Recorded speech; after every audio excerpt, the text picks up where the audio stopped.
엔지니어가 대접받는 세상은 모든 정비사님들의 꿈이자 우리 모두의 공통의 과제일 겁니다. 제가 학생 때지요. 우리 선배들이 조금만 있으면 정비사들의 세상이 된다. 정말 대접받는 세상이 될 것이다. 라고 했습니다. 개뿔 그때나 지금이나 뭐 틀려진 거 있죠. 장비는 많이 좋아지더라고. 차도 좋아지고. 변해야 될 우리 정비사들의 처우 개선 변한 게 있나요? 정말 변해야 될 건 변하지 않고 있습니다. 왜 이런 현상이 생길까요?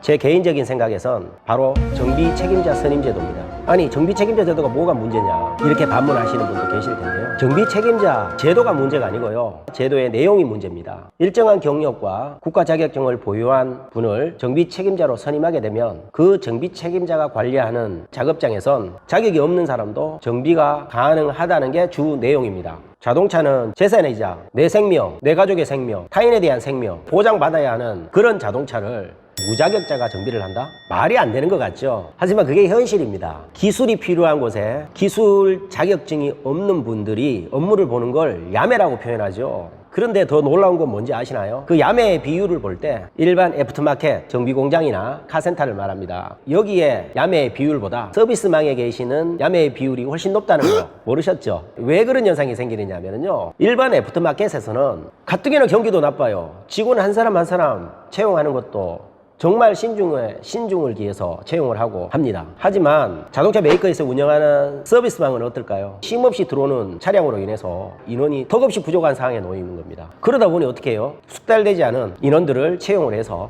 업무에 투입을 시키는 겁니다.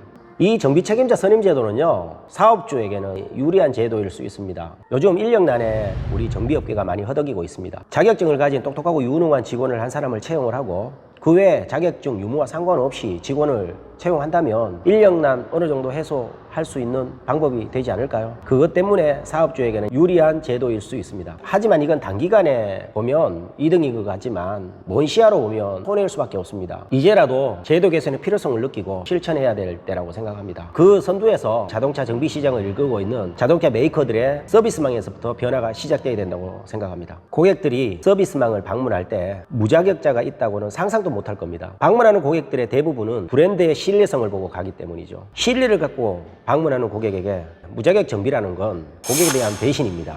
지금이라도 본사 차원에서 조치가 있어야 된다고 봅니다. 입사 자체를 제한을 해야죠.